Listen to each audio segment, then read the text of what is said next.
Hey everybody, it's Pete. Excuse me. Good morning. Welcome to a new episode of today's Best Stock Picks.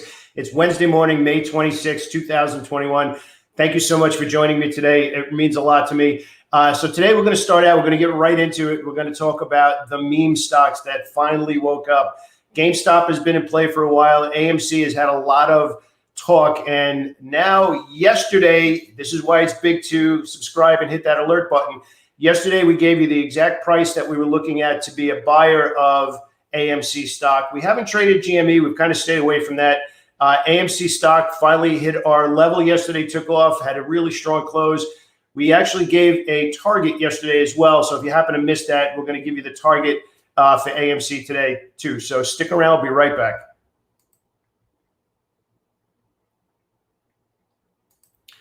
Okay, so we're going to head right over to the charts. We're going to dive right in. Normally, we start out with looking at sector rotation, some of the top stocks to pick, but we're going to go right into the main stock that we're all going to talk about today. Now, I want to talk about AMC stock in a way that is realistic. None of the garbage that you read in all these sub-chapters and all that crap. Everybody has been asking about these types of stocks, and it really comes down to this. We could make a list of 1,000 stocks that have a very high short float, and we'll take a look at what that means in a second, and not have predicted that they were going to break out just as easily as all of these other stocks that were quote unquote targeted and eventually finally broke out. But what you need to pay attention to, which hopefully you're watching us every single day, is it's not just the news. It's you, and I'm actually going to show you one stock today that is super interesting that went from 5 to 80 back down to 13. And now something interesting is happening again. And this is really the point that I'm trying to make. When you're looking to buy a stock, when you're in the stock market, it's so much more than just price. You have to pay attention to whether or not the smart money is doing something significant. And that happens in two different ways. Large green or large red candlesticks, which means there's a big difference between where it opened and where it closed. This would be a large green candlestick. If it opened all the way up here and closed all the way down here, that would be sellers in charge, and that would be a red candlestick. But this is the big part that a lot of people miss. How many shares were traded within that large candlestick? Did it break out and 50 shares were traded? Exaggerating a little bit. Or did it break out or were 1,000 shares traded? We need to pay attention to these kind of things. And what if a lot of volume happens in the middle of nowhere? So let's say, for argument's sake, which I'm actually going to show you this in a second, the stock goes way up, pulls way back down, and then starts to churn on heavier volume. So in other words, it's not going anywhere, but it's after a big down move, has 3 days to 3 weeks, where within that 3-week period, there's some really big volume, but it stops going down. That means something, and I'm going to point something out in that stock today too. So what does that have to do with AMC stock? What does that have to do with meme stocks? It means that we waited for volume. That's why we called it out 2 days ago, Monday. That's why we called it out on Monday, started mentioning. That's why we traded it on Monday. We gave a call out yesterday because volume matched price action. Please write this down. Like, everybody's got their ways of keeping a journal. Mine, I go old school. I don't know if you can see everything that's on here, but you need to write this kind of stuff down. You need to watch price and volume, and that's how you start to read the tape. So we're going to head right on over to the story and then the charts, and we're going to give you the price level that we're going to take a look at. Okay, so first we're going to get into, this is Forbes, an article from yesterday afternoon. AMC and GameStop stocks. GameStop stock rally. So this is really the story here.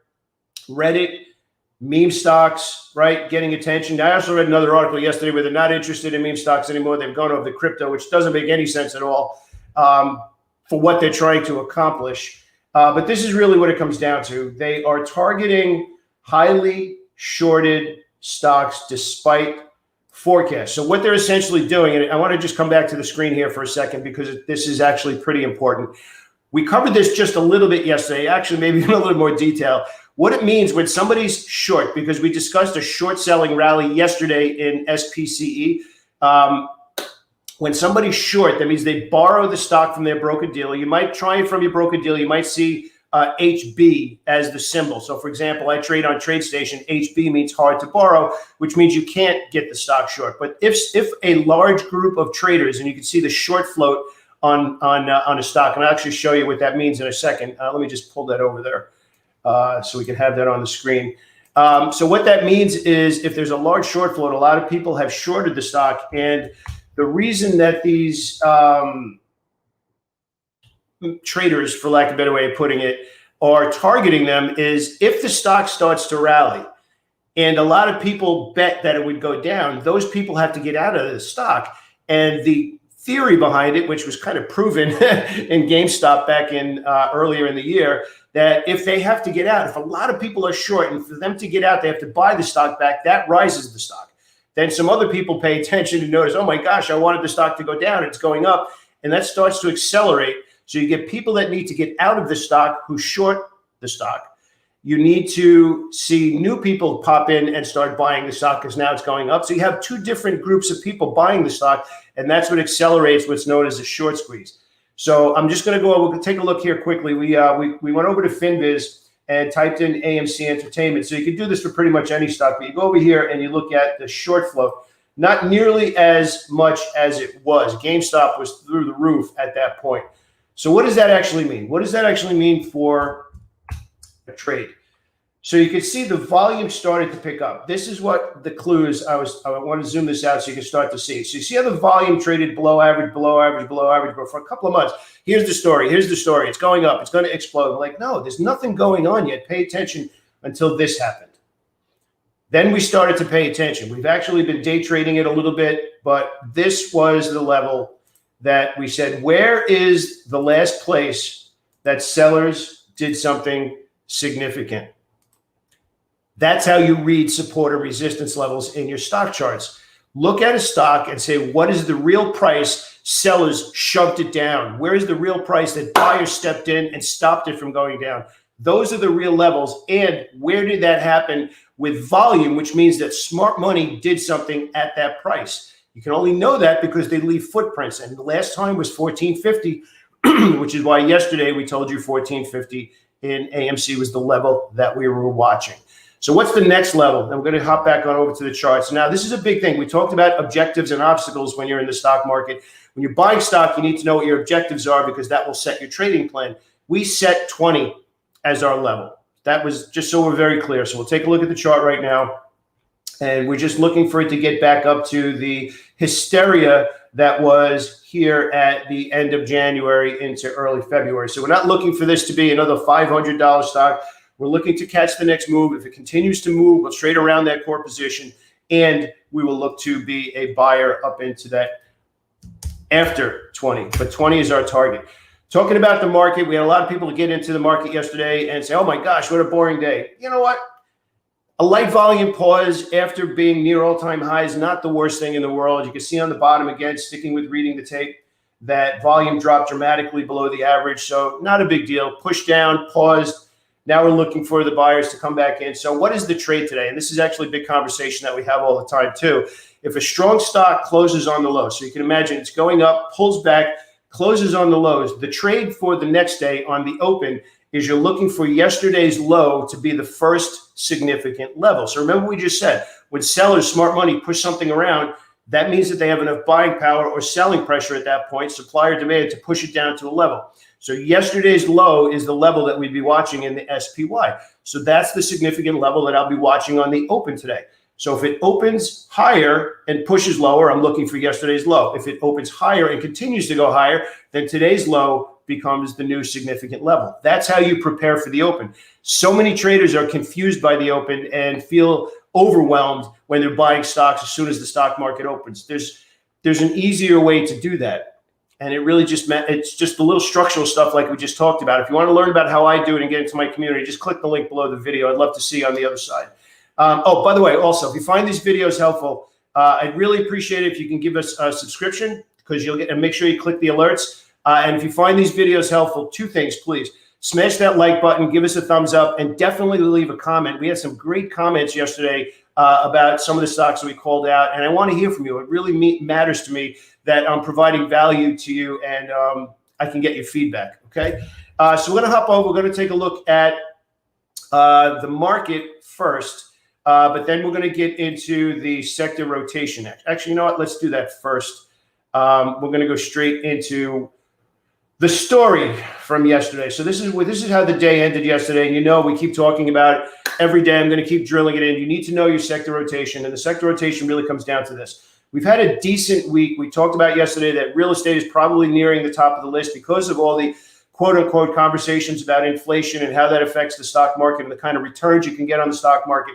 So we're kind of sticking with communication services and technology. Healthcare and the swing trade that we actually have open in CNC kind of petered out, no pun intended, but strong stock. And again, we have to now work our way out. This is the way that you work your charts. This uptrend is still valid. Just because we're getting all these melted candles and going sideways, it does not invalidate the trade. And CNC is the other one that we've had. We actually bought this optimal entry here, 2 days of melted candles. We're looking for one more of these before we see it push up into our target. One other trade that I want to point out that is pretty interesting is, and again, we just actually talked about this. So I'm gonna actually show you one of the stocks I'm looking at today. Is a strong stock with a weak close. So a stock that rallies up, pulls back. I prefer 2 days for the pullback, but if it goes up, pulls back, closes on the low for 2 days in a row, then I'm looking for that stock to bottom out or find some sort of support at the previous day's low, and that's where I look to buy it. UPST is one of those stocks. I have a longer list, but UPST is one of those stocks that I'm watching today.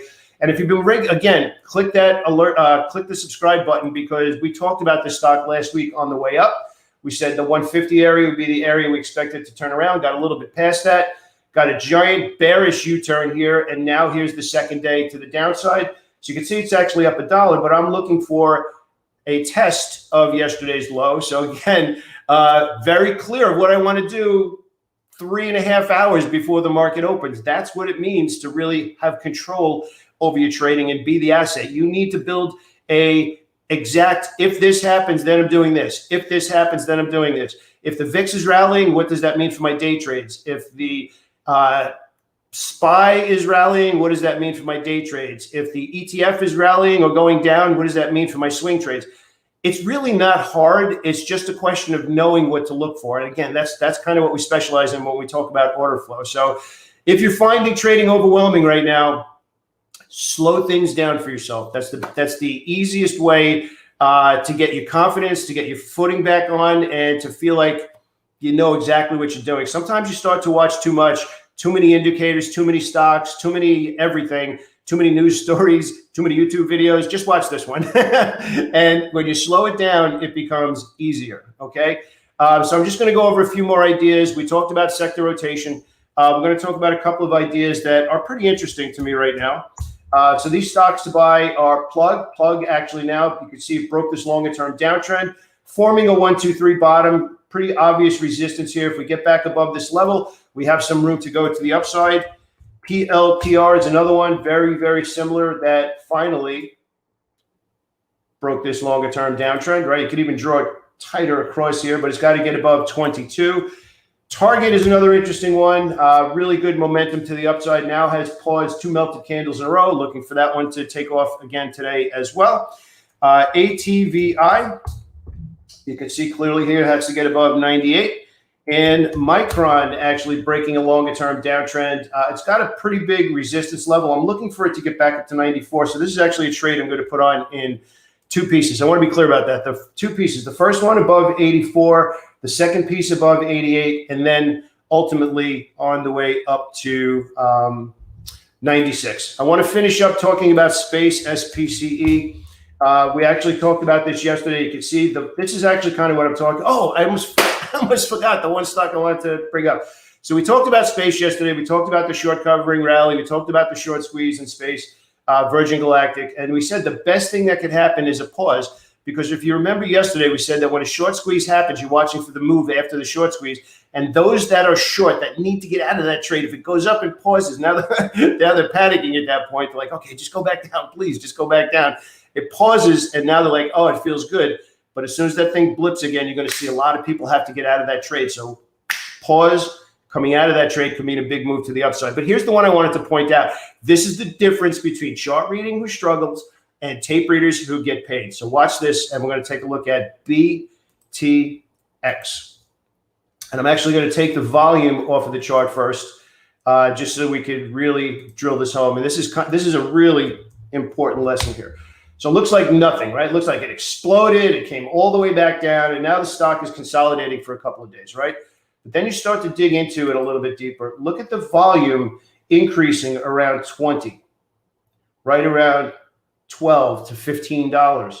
Volume staying heavy right in this area. Does that mean we just start buying today?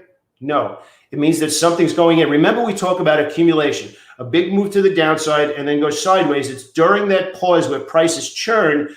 Smart money is sitting on the bid buying, sitting on the bid buying. They're not actively going out and paying higher prices yet because they don't have to. It's still going down. They're just buying shares, and you're seeing massive volume, massive volume.